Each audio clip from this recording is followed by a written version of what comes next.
Hello, learners. Let's dive deep into the ocean of knowledge. Let's start learning. Let's start exploring. Alright, so we are going to start off with written communication. Clear? Now let us now understand the second type of verbal communication. So this is the second type of verbal communication. Clear? That is the written communication. So the second type of verbal communication is the written communication. Clear? Written communication can be understood as the sending of messages through written words. In this mode of communication, the sender of the message uses written mode to transfer the message. The message is communicated through letters, manuals, reports, emails, handbooks, books, circulars.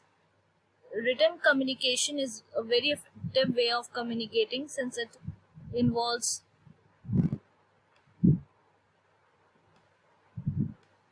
give me a moment. Yes. So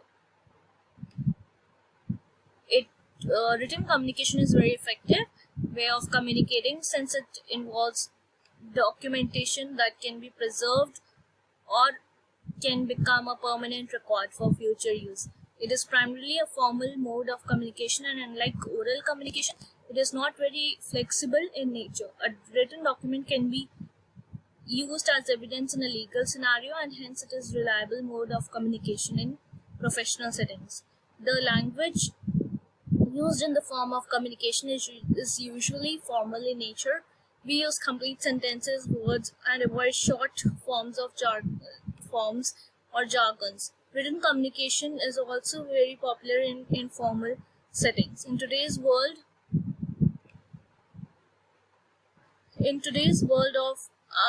of social media and multimedia messaging, we use written communication in our daily lives as well as in official communication in abundance. Social media messaging, SMS, and instant messaging has become an integral part of our lives. Formal or informal language is used in such a medium of communication. So formal and informal language is used in such a medium of communication depending on the relationship between the sender and the receiver of the message. It is important to note that regardless of the type of language used, the conversation or exchange of information in written form or on these new platforms of communication can be documented and preserved for future personal, professional, legal, and other issues or uses. Written communication has its own merits and demerits. In its formal sphere, written communication moves very slowly as compared to oral communication. Clear? Electronic or paper form of written communication is destined to a waiting period, and the receiver cannot access the message spontaneously as in the case of oral communication. At times it can be unbearably slow, especially in the case of formal communication controlled by bureaucratic chains of command and management hierarchy. It also depends on the literacy of the person. On the other hand, oral communication does not require a person to be literate to transfer the message. Human beings are born with the ability to acquire knowledge, and we start speaking much earlier than we learn to write. Written communication is a skill learned in life, and a person needs to go through many years of training to become competent in this form of communication.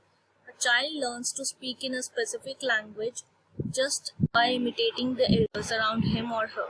Writing is taught. It is commonly agreed that human beings are born with language acquisition device, and they acquire language in a social setting. So it is not necessary for a person to become literate in order to participate in oral communication. It is natural and faster process. On the other hand, written communication depends on the literacy of a person. It is slower form of communication. It is crucial to understand that we need to become proficient in using both forms of communication, of verbal communication in our personal and professional lives. or endeavors. Then we move on to non-verbal communication. Non-verbal communication, all forms of communication do not require the use of words in oral or written form. In this form of communication, the speaker generally does not exchange words. However, the communication takes place through non-verbal cues. It is an essential part of the communicative process, and various experts have opined that it constitutes more than 50% of the communicative process. Clear? Of the communicative process. So what do we get to see? Non-verbal communication may be visual or auditory in nature. Symbols, signs, so it may be visual or auditory in nature. Symbols, signs, gestures, body language, facial expressions, eye contact, physical appearance may be considered as visual non-verbal cues. A platoon of soldiers coordinating according to the beat of a drum by following a pattern of different lengths and notes in their parade is an example of auditory non-verbal communication.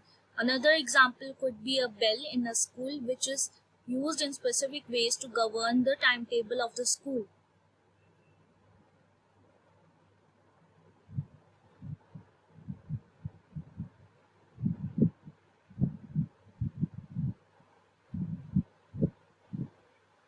Then we move on to the non-verbal communication governs a major aspect of our lives. We interact with symbols, language, with signs and symbols on a daily basis. Clear? These conversations are normally one-way communication. For example, the traffic lights communicate with a very large group of commuters by guiding their movements from the swift flow of the traffic and controlling a probable situation of chaos. There are a number of symbols which are adequate for one-way communication. They indicate important information to us just through a simple picture like motorbike or telephone to tell us important information we need in our day-to-day lives. Let us now look at the following sign and understand the meaning. The above signs, so here you get to see the two signs, right? The two signs that we get to see are these. Wait a second, something is going wrong. Yeah. So herein you can see, you can have a look at the two signs, right? This one and this one. What do these signs suggest? These are the U-turn prohibited signs, right? The above signs tell the commuter that a U-turn is prohibited on a particular road. Such non-verbal, these come under non-verbal communication, right? So such non-verbal signs and symbols replace words and sentences, thus removing literacy barriers between people and the essential traffic guidelines. Think about a situation where a person from an English-speaking country visits a non-English-speaking country with an international driving license. These symbols and signs will communicate with that person while she or he is driving a vehicle.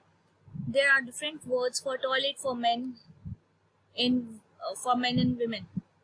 However, using standard symbols over there also, it is going to help because people are not aware of each and every word, each and every language, but they are aware about the symbols, so they will automatically identify which washroom or restroom they should go.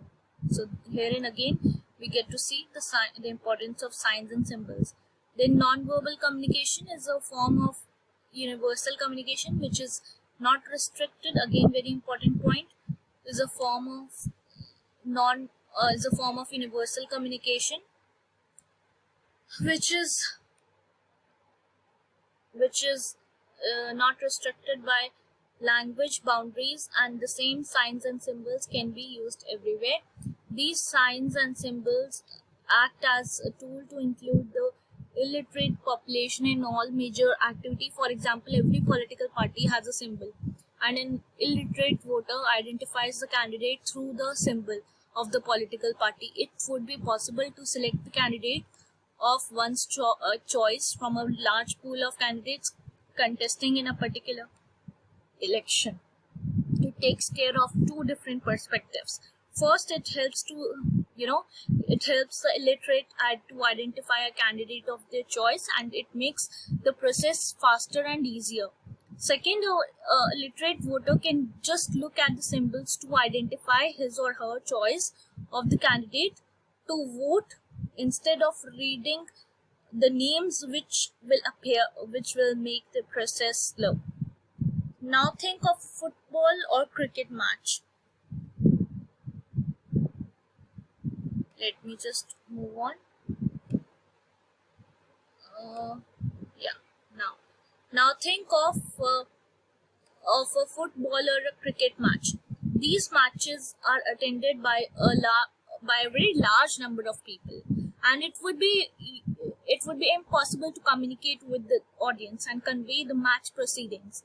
A cricket umpire makes gestures, right, through his or her hands to inform everyone if the player is out or has scored a boundary. A football referee uses colored cards, flags, and other gestures to communicate with the audience. These gestures and symbols are fixed and universally accepted. The people watching a football match can understand the proceedings of the match through these symbols, gestures, signs, regardless of their ethnicity or the language they speak. These are simple one-way communication and do not require the use of language, speech, or written. Hence, non-verbal communication is important in our life, especially when the nature of the communication is one-way and is directed for a large audience. In other scenarios where we need language, non-verbal communication complements the verbal communication.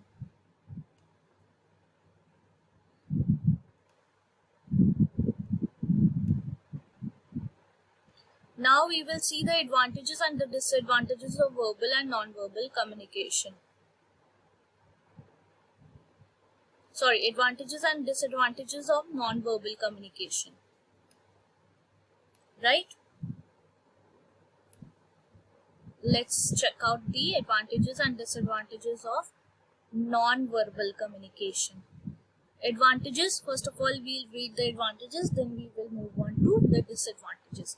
Advantages, under advantages, it is very useful for one-way communication when a person or a large group of people needs to understand the simple message quickly.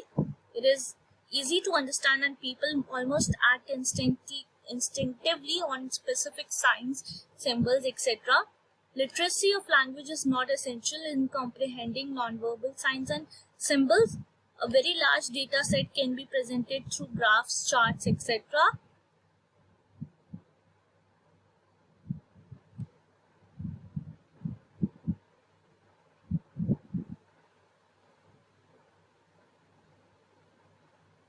Most of these signs and symbols are universal and are not governed by nature, by language boundaries. It facilitates the ease of communication. So these were the advantages, right? Now we will move on to the disadvantages. It can be a one-way communication in most cases. The meaning of the message is fixed and limited.